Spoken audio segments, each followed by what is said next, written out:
Topic number 5 है वो है, और ये थ्योरम नंबर 1.3 भी है, prove that √2 is an irrational number. इस पे आप जितने भी स्टार लगा सकते हो उतने स्टार लगा दो, ये हर साल सीबीएसई में आते हैं।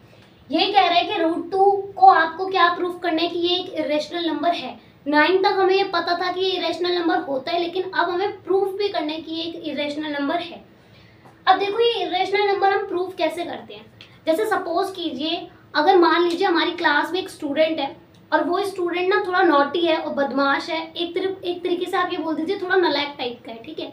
और अगर मुझे ये प्रूफ करना है, किसी भी टीचर को ये प्रूफ करना है कि ये ना नालायक है, तो वो क्या करेंगे, वो इसका उल्टा लेट कर लेंगे।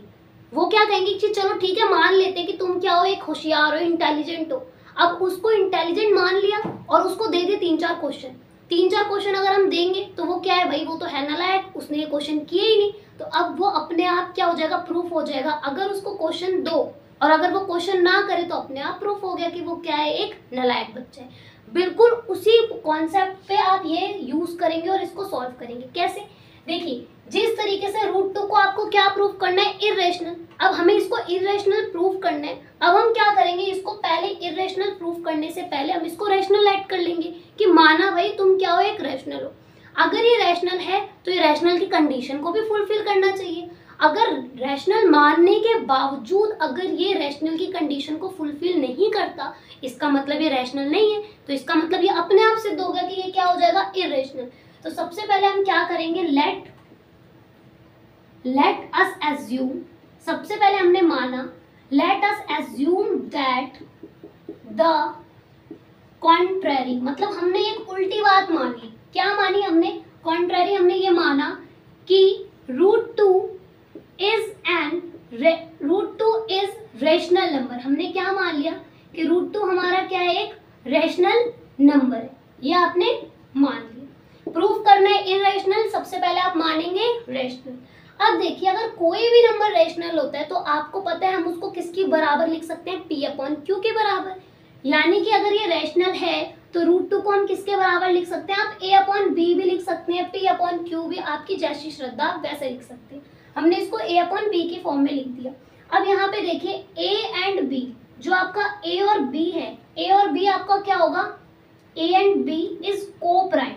अभी हमने इस वीडियो में आपको मैंने पहले बताया है को प्राइम का मतलब क्या होता है, जिसका कॉमन फैक्टर यानी HCF कितना आ रहा है, 1। कुछ कॉमन ही नहीं आता, 1 कॉमन आता है, तो हम उसको क्या बोलते हैं, को प्राइम नंबर। यानी कि A और B क्या है, को प्राइम है, ठीक है। अब देखिए अब आप क्या करेंगे कि ये जो B डिवाइड में, इसको यहाँ पे इंटू में भेज दीजिए, तो ये क्या हो जाएगा आपका √2 B बराबर है A, ठीक है। अब आप इसका क्या कीजिए, स्क्वायरिंग बोथ साइड, दोनों साइड आप क्या कर दीजिए, इसका स्क्वायर कर दीजिए। अब आपका क्या हो जाएगा, यहाँ पे भी अगर मैं स्क्वायर करूं, √2B का होल स्क्वायर बराबर है A का होल स्क्वायर। यहाँ पे ये स्क्वायर बढ़ जाएगा, √2 पे भी स्क्वायर होगा, P का भी स्क्वायर होगा। √2 का अगर आप स्क्वायर करेंगे तो कितना हो जाएगा, स्क्वायर से गया √2, यानी यहाँ पे ये आपका आएगा 2B स्क्वायर और यहाँ पे क्या आएगा आपका A स्क्वायर, ठीक है। यहाँ पे 2 क्या है, मल्टीप्लाई में, अगर ये मल्टीप्लाई में तो इधर आएगा तो क्या हो जाएगा, डिवाइड हो जाएगा। तो यहाँ पे B स्क्वायर बराबर है, यहाँ पे अगर मैं इसको डिवाइड में भेजूं, A स्क्वायर डिवाइडेड बाई 2, तो मैं इसको क्या लिखूंगी, यहाँ पे मैं लिखूंगी कि A square is divided by 2, ये डिविजिबल बाई 2, यानी कि ये A स्क्वायर किससे डिवाइड हो रहा है, 2 से डिवाइड है। इसका मतलब A square is divisible by 2, तो इसका मतलब then A is also divisible by 2। इसका मतलब अगर कभी A स्क्वायर 2 से डिवाइड हो रहा है तो A यानी कि A स्क्वायर का A भी क्या होगा, 2 से डिवाइड होगा। ये आपकी क्या है, थ्योरम नंबर 1.2 अभी हमने पढ़ी, ठीक है, उसको हमने यहाँ यूज किया। तो यहाँ पे ये जो आपका है, ये आपका इक्वेशन नंबर 1 है, ठीक है। अब यहाँ पे देखिए, अब यहाँ पे आपका जो इक्वेशन नंबर 1 था वो क्या है, 2B स्क्वायर बराबर है A स्क्वायर, ये आपकी इक्वेशन नंबर 1 है। अब आप इस इक्वेशन नंबर 1 में लेट कर लीजिए, लेट A बराबर है 2C। आपने क्या लेट किया कि A की जगह हम क्या लिखेंगे, 2C, ठीक है। अब यहाँ पे देखिए, यहाँ पे आपका 2B स्क्वायर था यहाँ पे आपने a की जगह क्या लिखा 2c, यानी हम यहाँ लिखेंगे 2c और इसका हम क्या लिखेंगे होल स्क्वायर, क्योंकि a की जगह हमने 2c लिखा और इसका स्क्वायर था इसलिए हमने स्क्वायर किया। 2 का स्क्वायर कितना होगा 4 और c का स्क्वायर c स्क्वायर, दोनों पे स्क्वायर कीजिएगा, ठीक है। और यहाँ पे 2b स्क्वायर, देखिए यहाँ पे 2 से ये कटा और यहाँ पे ये कट गया, 2 2 जा, तो यहाँ पे क्या बचेगा b स्क्वायर बराबर है 2c स्क्वायर, ये आपका बचा। अब यहाँ पे 2 मल्टीप्लाई में इधर आएगा तो क्या हो जाएगा डिवाइड, यानी b स्क्वायर अपॉन 2 बराबर है c स्क्वायर, ठीक है। यहाँ पे हमको क्या दिख रहा है, यहाँ पे हमको दिख रहा है कि b square is divisible by 2, b square 2 से डिवाइड हो रहा है, यानी कि b square is divisible by 2, b 2 से डिवाइड हो रहा है, ठीक है। अगर b 2 से डिवाइड हो रहा है इसका मतलब then b is also divisible by 2, इसका मतलब b भी 2 से डिवाइड होगा। अकॉर्डिंग टू थ्योरम 10 नहीं अकॉर्डिंग टू थ्योरम 1.2 थ्योरम यही तो कहती है, उसके अकॉर्डिंग हमने यहाँ पे लिख दिया। अब यहाँ पे देखिए अगर b भी 2 से डिवाइड हो रहा है और अगर a भी 2 से डिवाइड हो रहा है, इसका मतलब तो ये है ना कि जो a है और b है उसके पास क्या है कॉमन फैक्टर 1 नहीं है, 1 के सिवा 2 है, क्योंकि ये भी 2 से डिवाइड हो रहा है और ये भी 2 से डिवाइड हो रहा है, ठीक है। इसका एक एग्जांपल देखिए, मान लीजिए अगर आपके पास एक नंबर है 16 और एक नंबर है अगर आपके पास 18 है और मैंने बोला 16 भी 2 से डिवाइड हो रहा है और 18 भी 2 से डिवाइड हो रहा है, ठीक है।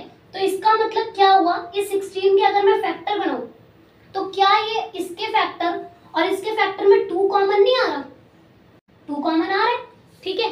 लेकिन हमने क्या माना कि ये जो आपका जो 2 नंबर है ये दोनों नंबर में कोई कॉमन नहीं आ रहा, 1 कॉमन आ रहा है, तो इसका मतलब जो आपने माना है वही गलत है ना, तभी तो ये चीज आपकी आ रही है। इसका मतलब आप यहाँ लिखेंगे then a and b have, a और b के पास क्या है, a and b have 2 common factor, क्या कॉमन फैक्टर है 2 common factor, 2 as a common factor, ठीक है। अब ये तो गलत बात हो गई क्योंकि आपने लेट किया था को प्राइम, लेकिन को प्राइम तो आया ही नहीं, यहाँ पे तो 2 कॉमन फैक्टर आ गया। तो ये जो आपकी गलत चीज आई है ये क्यों आई है, क्योंकि आपने माना ही गलत है, ठीक है। अब वो बच्चे ने क्वेश्चन क्यों नहीं किया, क्योंकि हमने गलत ही माना था कि वो इंटेलिजेंट है, वो तो इंटेलिजेंट था ही नहीं। तो इसी तरीके से आप यहाँ लिखेंगे दीज कॉन्ट्राडिक्शन, कॉन्ट्राडिक्शन मतलब गलत, दिस कॉन्ट्राडिक्शन इज अराइज, ये गलत चीज आपकी क्यों हुई, arise due to our incorrect assumption, ये गलत चीज हमारी इसलिए अराइज हुई क्योंकि हमने गलत चीज को मान लिया। सो √2 इज एन इरेशनल, मतलब √2 हमारा क्या है एक तरीके से इरेशनल। यहाँ पे आप लिखेंगे कंक्लूजन, आपका मेन कंक्लूजन क्या हो गया कि √2 क्या है एक इरेशनल नंबर है। इसी के साथ आपकी इंट्रोडक्शन वीडियो खत्म होती है, लेक्चर खत्म होती है, इंट्रोडक्शन वीडियो खत्म होती है और उम्मीद करती हूँ आपको ये लेक्चर समझ में आया होगा, इससे आपकी कुछ ना कुछ हेल्प मिलेगी। Thank you.